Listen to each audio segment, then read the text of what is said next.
Bueno, antes de comenzar con el podcast, quería dar un mensaje de agradecimiento a las personas de primera línea en Bogotá y en toda Colombia, ya que la situación del país últimamente está bastante compleja y ellos son los verdaderos héroes aquí.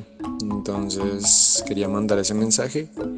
Y por otra parte, quería también recomendar la música que está sonando en este momento, ya que es del grupo Semblanzas del Río Guaypí. Es bastante interesante y este año sacaron un álbum muy bonito. Entonces, para que lo escuchen y lo dejaré en la descripción. Muchas gracias.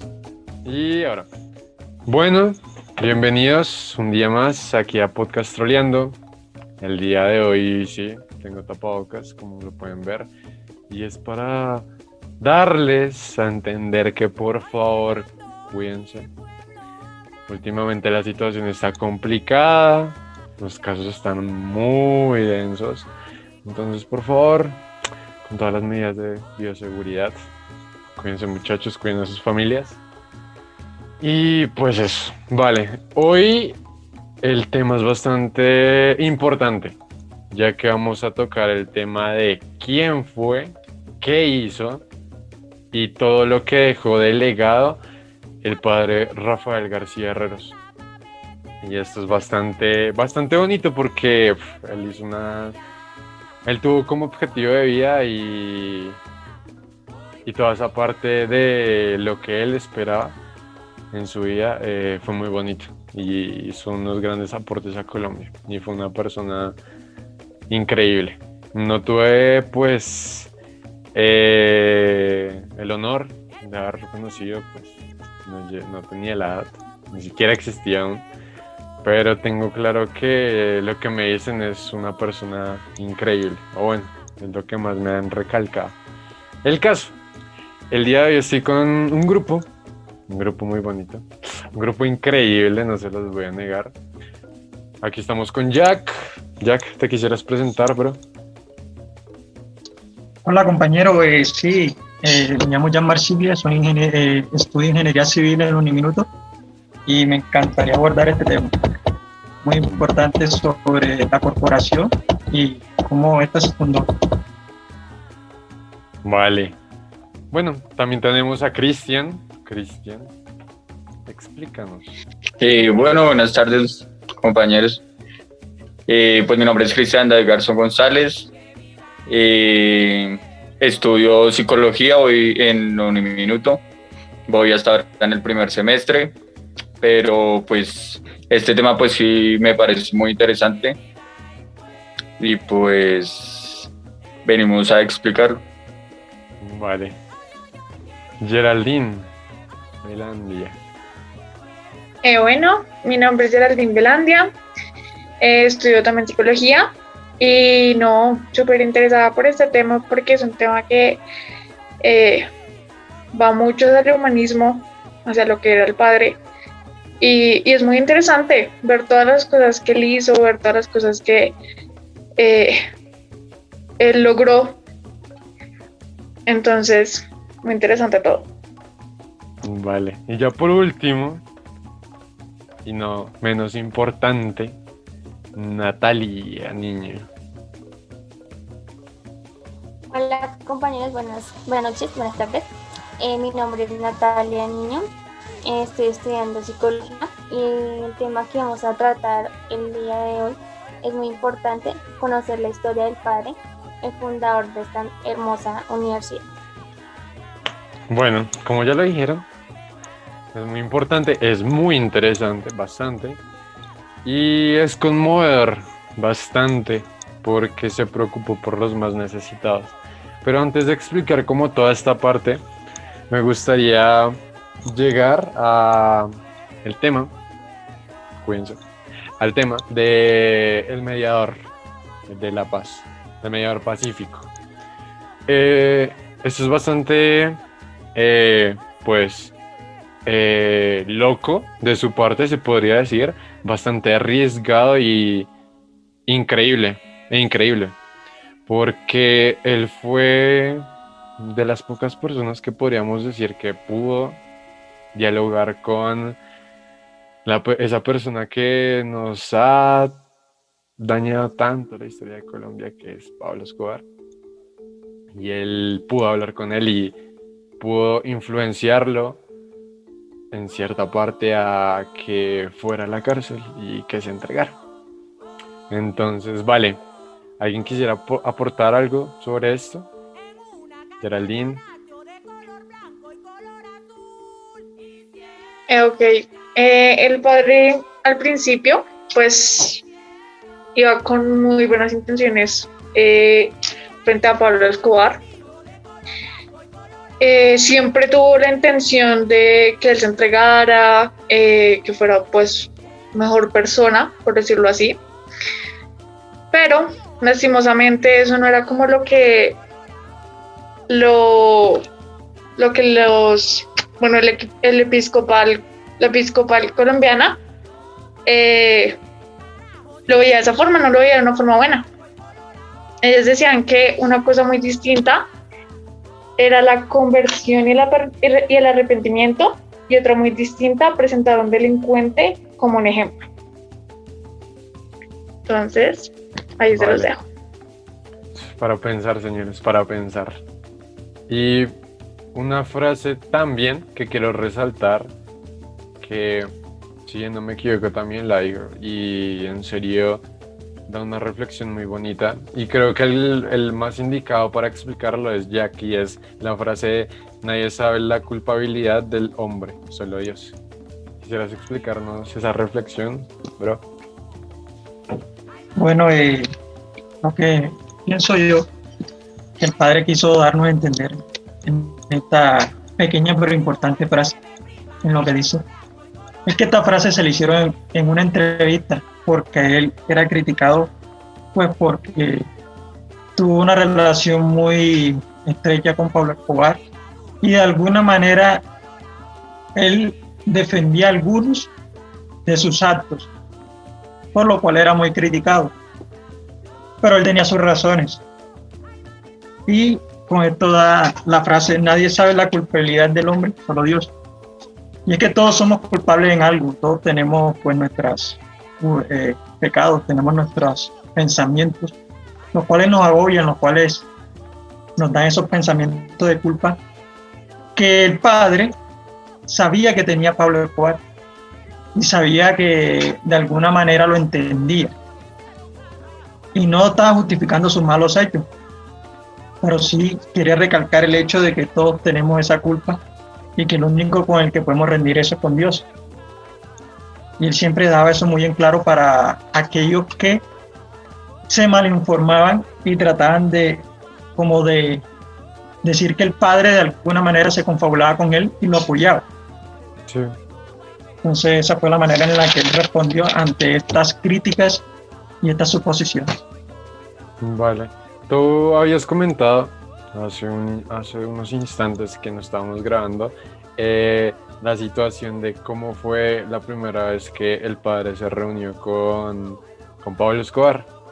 No sé, me pareció como muy, muy intrigante y fue algo que no me esperaría. ¿Me podrías volver a explicar cómo fue esa Bueno, situación? él ante todo siempre en el programa Minuto de Dios dio el comunicado de que tenía la intriga, las ganas de poder encontrarse con Pablo Escobar y tener una conversación. Sabemos que claramente el padre quería saber cómo era esa persona. En ello se reúnen. Incluso hay una foto en la cual aparecen los periódicos en la que se ven ellos. Pero él destaca un momento en el cual de alguna manera él significó para él algo. Por ejemplo, él obviamente no apoya la violencia y dice que tuvo un encuentro en el cual vio un revólver, que fue cuando llegó donde Pablo Escobar.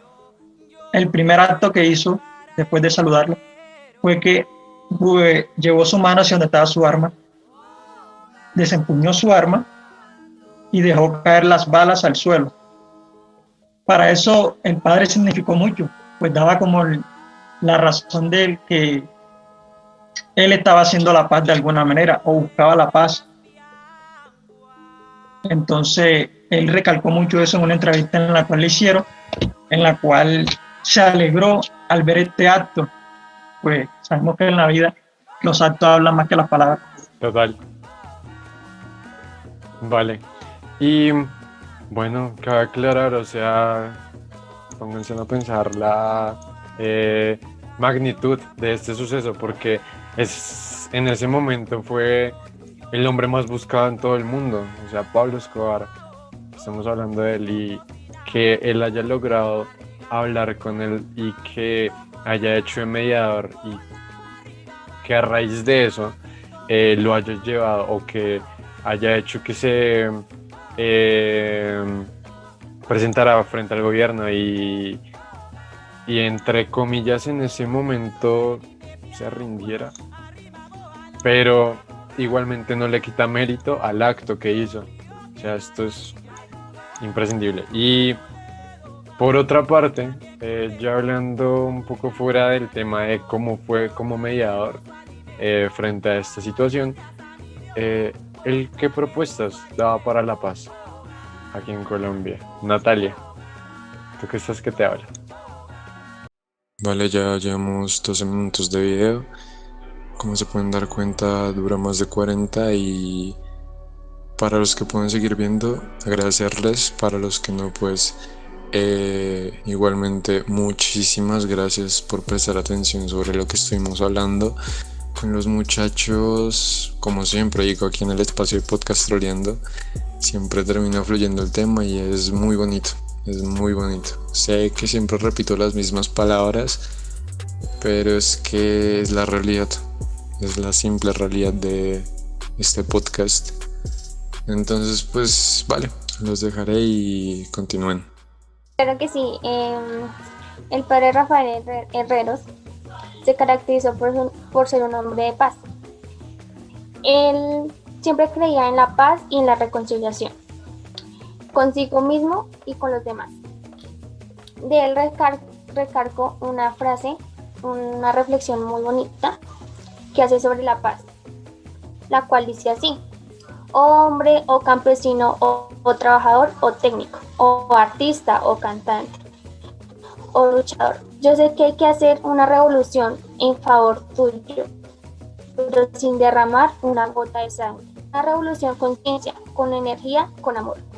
Siento, hombre, la justicia de una revolución a tu favor. Miro con pesadumbre tus esfuerzos, tus sentimientos, tu pobreza. Quisiera que cambiara el mundo para ti. Esta frase nos dice que él trata de que la paz sea a base del amor y no de la guerra, recalcando que el hombre puede llegar a utilizar más que todo esa reconciliación y esa paz consigo mismo, ayudando al otro, al prójimo, por medio del amor y por la paz. Sí.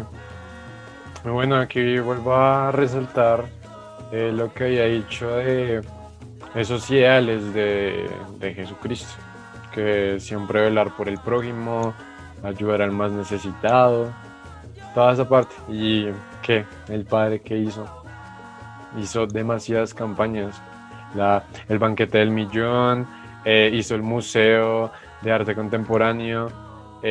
Bueno, se me escapan infinidades de cosas que hizo por ayudar a las personas desde un principio, y es muy bonito, en serio, y llega a impactar mucho lo que él hace y hasta influenciar, porque aquí detrás de cámaras con los muchachos llegamos todos a la conclusión de que nos generaba paz, y todos sí o sí dijeron algo muy bonito y que tiene que ver con este tema, y es el ayudar a las personas. Eso es increíble, en pocas palabras, y es muy conmovedor. Y vale, estoy perdiendo como un poco el hilo de lo que queremos presentar, y es también otra cosa, es la repatriación de presos. Eso también es importante en esto que estamos hablando del mediador, de la paz. Natalia, continúa. Creo que sí. Bueno, él hizo como una campaña, por decirlo así, o sea, una obra social referida a la paz, que era la Oficina para Repatriación de Presos. ¿Cuál era el objetivo? Era él veía que el sufrimiento de los colombianos presos en cárceles extranjeras, lo que llevó a trabajar en la última etapa de su vida, que fue esta hora.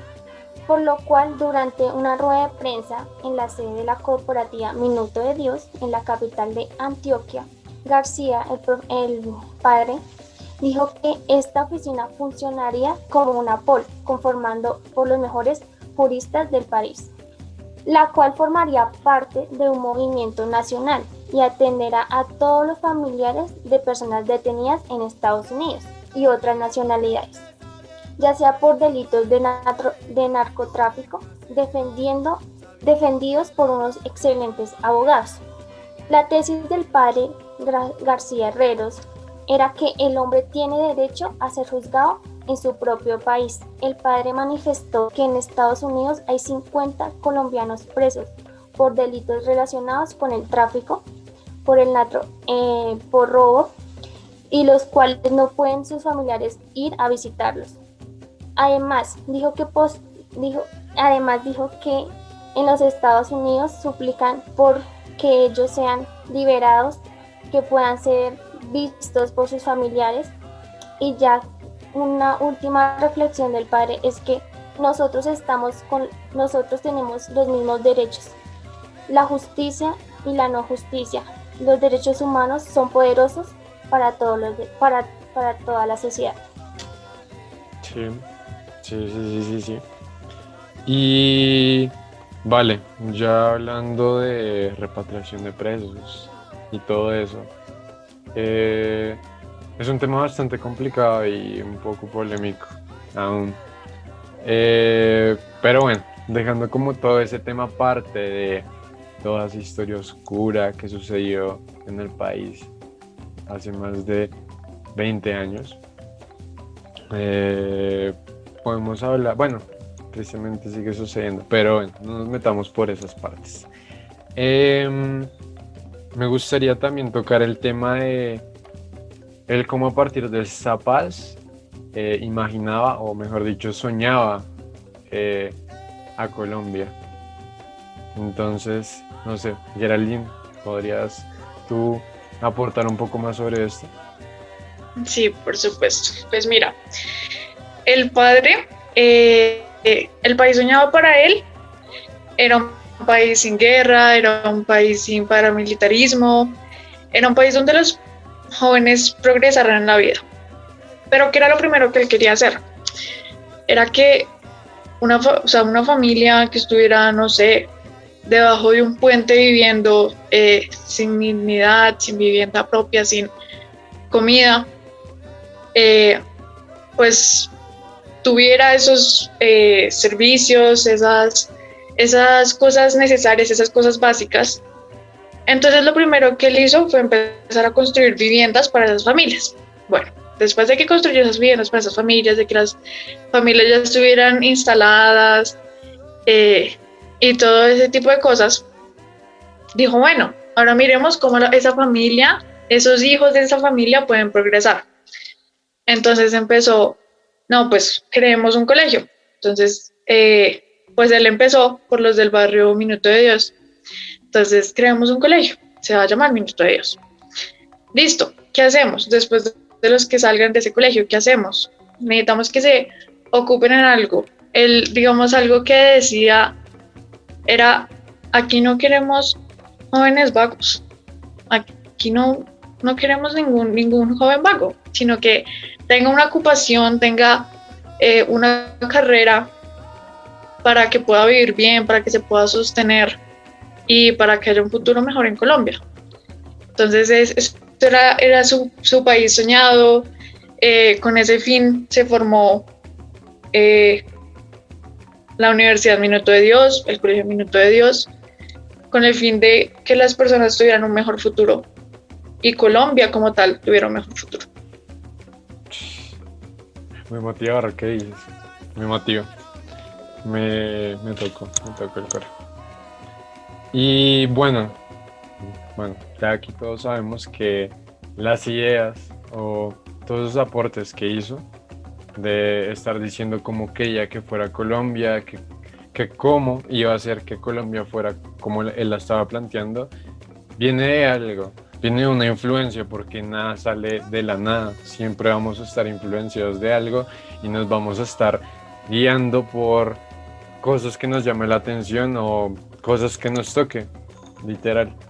Entonces, me gustaría saber cómo fueron como todos esos antecedentes antes de que él empezara con sus proyectos de ayudar al prójimo. Y toda esta parte de como su infancia, de su vida. Entonces, Jack, podrías, no sé, contarnos un poco más sobre cómo fue todo esto. Bueno, para saber cómo empezó la vida de Rafael García Herrero, a mí me dio primero hay que saber cuál fue su primer sueño. Lo primero que pensó al momento de ser consciente de la vida. Y lo que él soñó con ser un militar. Quería seguir los pasos de su abuelo, de su padre. Incluso si nos vamos allá de sus ancestros, tenía de su antepasado a Francisco de Paula Santander. Ya podremos ver de dónde sacaba esos genes de seguir como militar. Pero como todos, tenemos una madre la cual siempre se preocupa por nosotros y piensa en la no violencia. Y aquí cuando yo pienso en el sentido de que todos tenemos un destino el cual aguardar. Y tenemos que saber en qué momento pues llegará. Y en esto le pasa a Rafael García. Pues su madre fue ella la que lo influenció en llegar a tener la vida del sacerdocio. Fue una pequeña influencia la cual contribuyó con toda la vida de él. Pues pues llegó a ser tan influenciado de tal manera que aceptó la idea y pues como empieza todo sacerdotismo, empezó un seminario, el cual se llama Norte de Pamplona, que está en el norte de Santander. En este seminario, exactamente en la fecha 19 de agosto de 1934, dijo que había encontrado su vocación. Ya tenía claro lo que quería y sabía que ese era su destino, como estábamos hablando. Él sabía que estaba destinado para servir, como es su lema, servir a los demás, servir al necesitado. Entonces, pero en este camino siempre llevaba consigo el consejo de su padre, el cual lo hacía recalcar mucho. Y fueron estas palabras: no ser un sacerdote que busca de riquezas. Esta es una palabra muy profunda porque sin desacreditar a la iglesia, no, la riqueza no solo habla de dinero, también habla de poder. Y sabemos que pues, la iglesia católica es una gran influencia en este mundo y lo ha sido desde mucho tiempo. Y sabemos que eso lleva una gran responsabilidad porque el poder es como llegar a dar lo que tú dices y lo que haces causa un gran cambio en los demás, de alguna manera. Y eso a veces puede ser codiciado por muchos. Entonces él siempre que fue escalando, porque fue una persona que realmente fue una gran influencia en el país, en el mundo, siempre recordaba esas palabras que lo hacían llegar a lo que era. Como él mismo lo dijo, un pobre feliz. Entonces, gracias a esto que pasó, pues él llegó a ser una persona muy filósofa, de grandes estudios, sabía muchos idiomas, sabía latín, griego, hebreo, alemán, francés, viajó a Roma. Un hombre de muchas características, fue un hombre que, como bien decimos, es como para lo que estaba preparado. Y él sabía muy bien eso y se empeñó en que todo eso pasara de la manera en que él creía que sería la mejor. Vale, nada, bro. Y bueno, podemos darnos cuenta que a raíz de todo lo sucedido en su vida, de cómo su mamá le influenció, cómo le inculcó todos estos principios de Jesús, y cambiándole como esa idea de el querer ser militar, acaba determinando lo que es hoy todo. Y si nos ponemos a pensar ya un poco detenidamente, si la mamá no le hubiera dicho nada, ¿qué hubiera pasado? No estaríamos estudiando aquí, donde estamos estudiando, no hubieran pasado un montón de cosas. Entonces, por una mínima acción, miren lo que se desencadena. Entonces, también uno lo deja como en shock, como pensativo después de eso. Y bueno, siguiendo como con esa cronología de sus influencias, de lo que él fue, de cómo empezó todo, él tuvo un programa bastante popular, bastante viral en su tiempo e importante. Este es el de Minuto de Dios y bueno, quien no lo ha visto en algún momento de su vida, alguna noche, con su familia, bueno, recuerdos. ¿Cómo fue el inicio de esto? Te pregunto, Cristian, ¿cómo fue que surgió esta idea del programa? Pues nos falta recalcar un pedacito de que fue cuando nació Rafael García, como para empezar desde ahí un poquito. Pues él nació en San José, en Cúcuta. Él nació el 17 de enero de 1909. Bueno, pues ya como ya lo dijeron ustedes, pues el papá pues era militar, que se llamaba Julio César García Herreros. Su mamá, que fue la que ayudó a impulsar a que todo esto pasara y a que él tomara este camino, se llama Miranda Hunda. Ya pues él empezó en 1946. Él empezó con un canal de radio que se llamaba La Hora Católica. Eso lo presentaban en Cartagena. Después de eso, ya en febrero de 1950, él inició pues el programa de El Uniminuto de Dios, que era transmitido en Cali.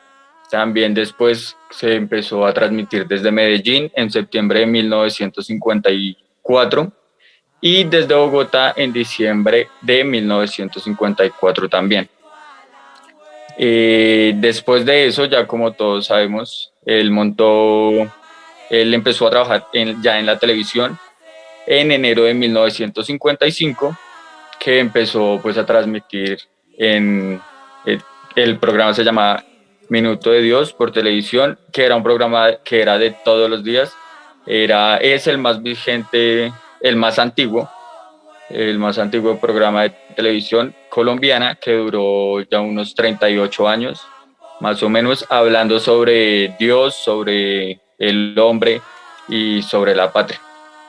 Pues una de las frases más conocidas, por lo que la mayoría de personas lo conocemos, fue la que él decía, que era: Dios mío, en tus manos colócanos este día que ya pasó y la noche que llega.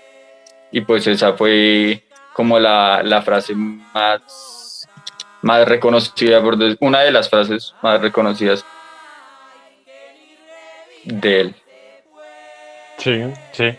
Y vuelvo a repetir, o sea, ¿quién no ha visto por lo menos algo de ese programa? Creo que todos.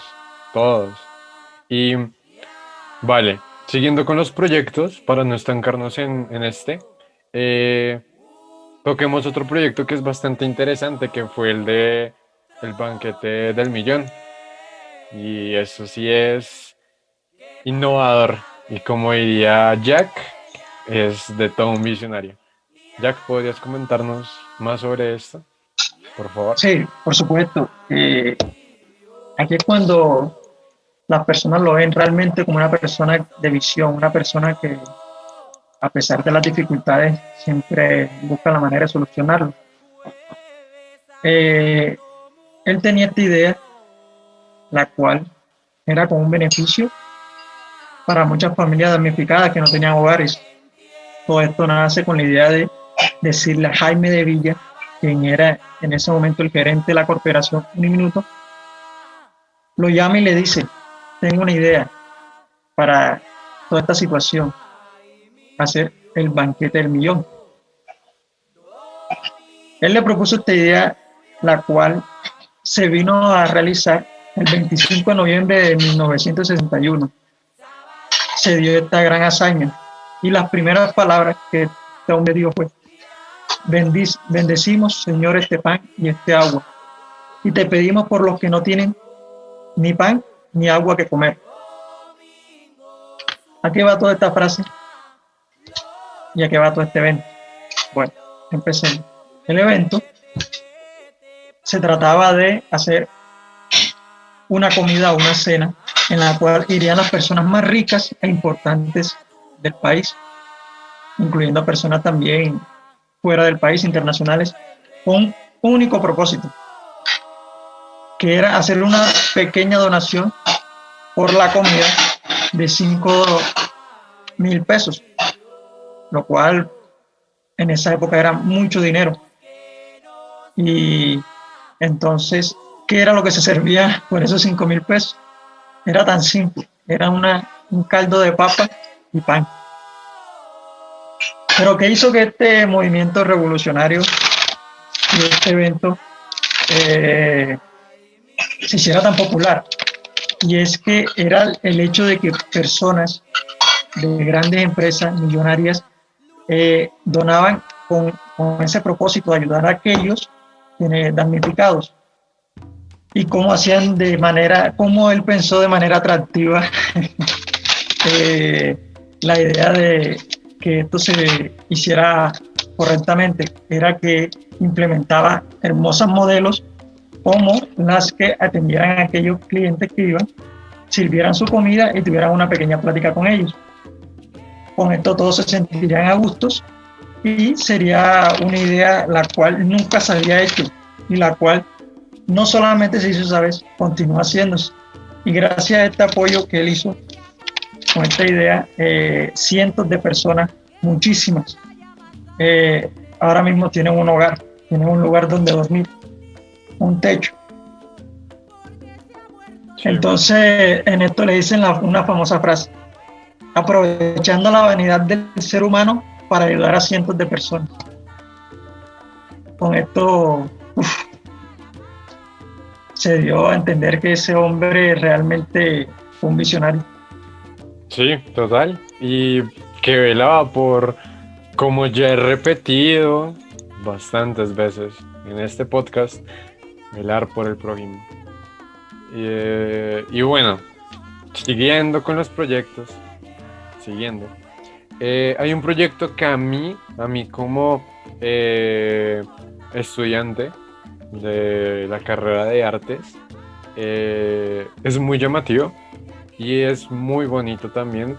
Es la creación de MAC, del Museo de Arte Contemporáneo, ya que si no me equivoco fue fundado en la década de los 50, en 1955 si no me equivoco,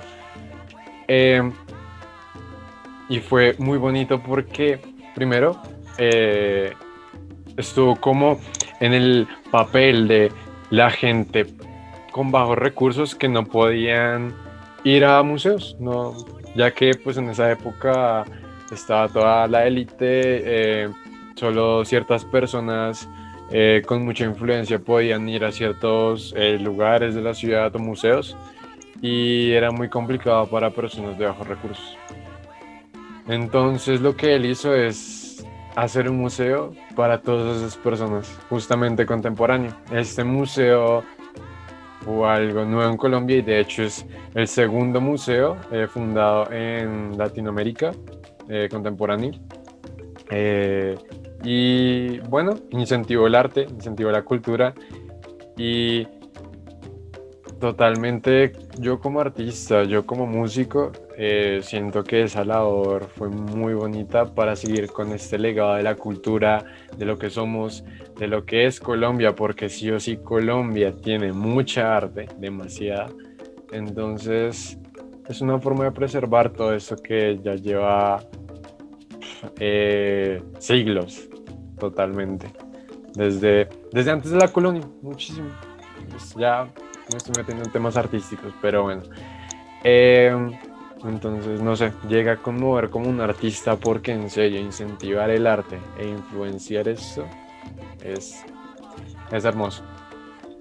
Y bueno, otro tema aparte, porque esos son como los puntos más relevantes de todos los aportes que hizo, aunque claramente se nos están saltando muchísimos más, pero así podríamos estar horas y horas y horas dialogando de todo lo que él hizo por Colombia y todo lo que hizo por personas que lo necesitaban. Entonces ya pasemos como a otro espacio que va a ser más reflexiones. Y me gustaría preguntarle a Natalia, ¿cómo fue la reflexión del humanismo y cristianismo que él tuvo? No sé, saber cómo se guió y a partir de estos principios tuvo una reflexión. Claro que sí. Esta reflexión fue muy bonita. Prácticamente nos dice que el hombre es mucho más que, por decirlo así, que la guerra, que llevar el mundo al caos. Dice así: hombre, hermano mío, tú no debes vivir en una choza, debes lograr el rango que te pertenece, no puedes carecer de lo que otros tienen en abundancia, no puedes seguir soñando por mi culpa ni seguir viviendo pobre y en harapos. Tú no puedes emergente. Yo sé que dentro de algún tiempo se habrá resuelto casi todos los problemas que te angustian. Pero cuando todo se haya resuelto, cuando ya no seamos un país subdesarrollado, cuando florezcan todos nuestros campos, cuando todos los niños estudien, cuando todos los jóvenes vayan a las universidades, cuando todo ese bello futuro llegue a ser presente, quedarás tú, solitario e inconforme. Hombre, con toda tu belleza, con toda tu soledad, con toda tu gloria, siempre quedarás con tu propia miseria, añadiendo el misterio de su origen y su fin. Esta reflexión nos hace caer en cuenta de que el hombre tiene que cambiar, tiene que, digamos, ponerse en el punto de que va más allá de que la guerra, de que estereotipos, de ir más allá de lo material, sino enfocarse más que todo en su autorrealización como persona y en la bondad que puede llegar a tener con los demás. Sí, vale, bueno, cabe aclarar que aquí nuestra compañera está teniendo un poco de dificultades con el internet, pero aquí estamos firmes explicando, dando nuestros puntos de vista y explicando no es sino narrando lo que nos genera como todas estas situaciones o todos estos sucesos que ya pasaron. Y bueno, ya por último, para cerrar y dejarlos con la intriga de saber más sobre todo lo que hizo el padre, vamos a hablar de qué reconocimientos tuvo, de qué premios, podría decir, ganó a partir de toda esta labor social que hizo. Entonces, Cristian. Bueno, pues Rafael ganó varios reconocimientos y un par de premios. Uno de los reconocimientos que él ganó fue el de Príncipe de Asturias. Otro reconocimiento que también ganó fue el Orden Nacional del Grupo de Gran Cruz. Ese reconocimiento fue por el apoyo a los programas de vivienda y a la ayuda comunitaria de la Corporación de Un Minuto de Dios. También uno de los premios es el Premio Nacional de la Solidaridad. Otro de ellos es el Premio de Derechos Humanos.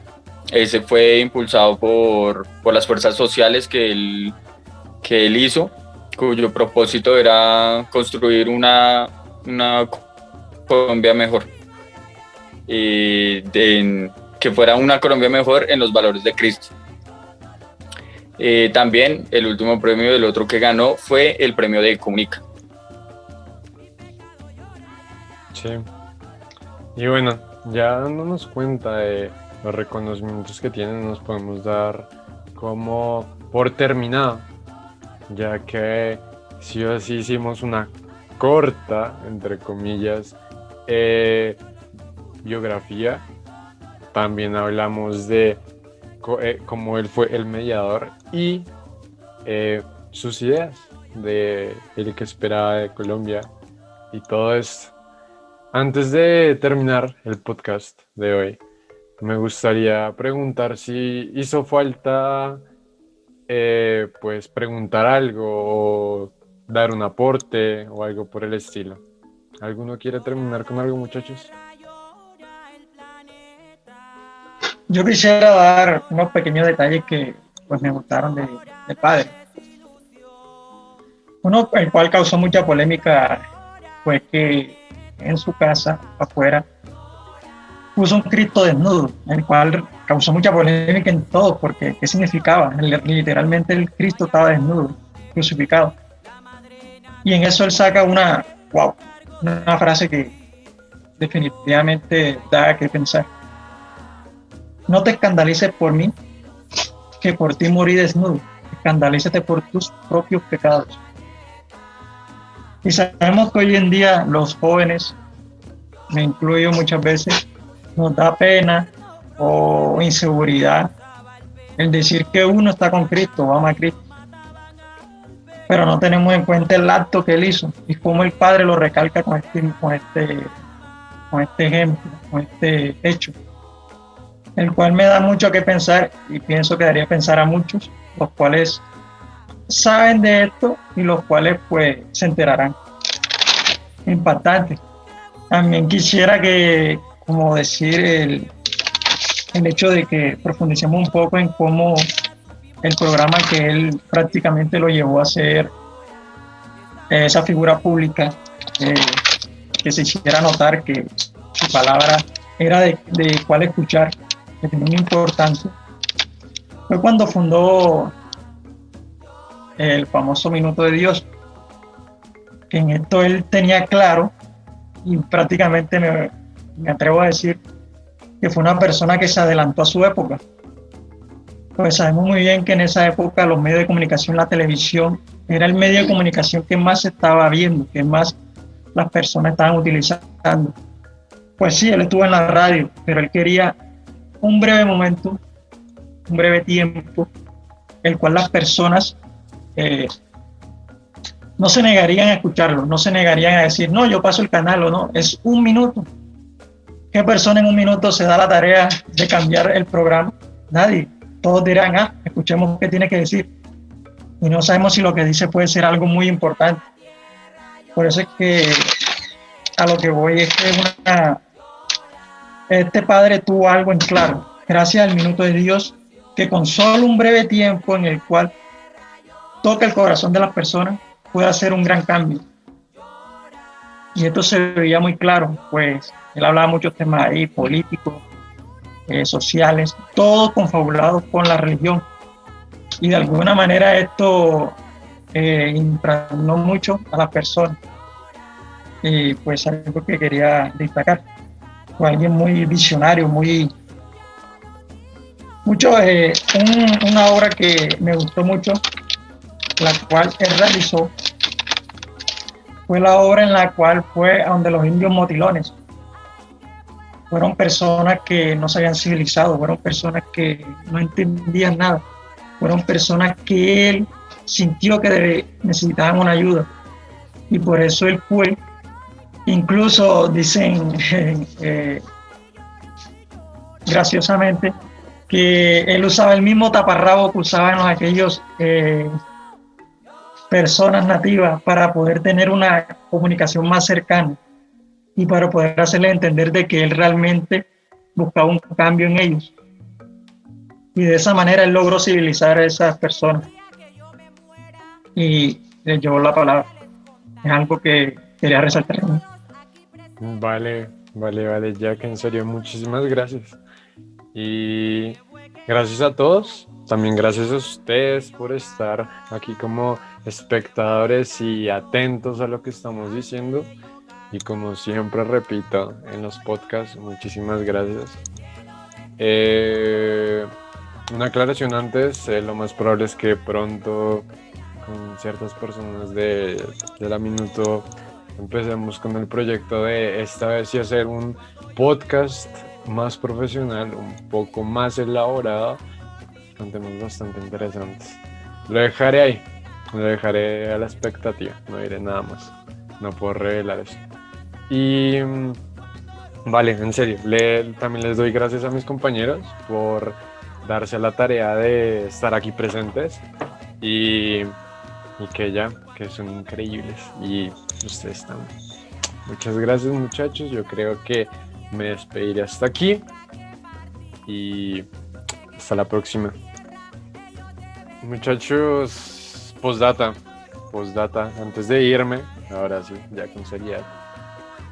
Hizo falta un dato que me dejó en shock y justamente me enteré después del corte de la grabación, entonces creo que hace falta como ese dato y ahora sí me despido. Los dejo con Cristian y gracias por todo, muchachos. Pues falta recalcar de que pues ya lastimosamente, pues ya bueno, ya conocimos toda la historia de la gran persona que fue el padre García. Pues ya lastimosamente pues él falleció el 24 de noviembre de 1922, exactamente cuando estaban en el banquete del Millón, en el número 32. El padre falleció a la edad de 83 años.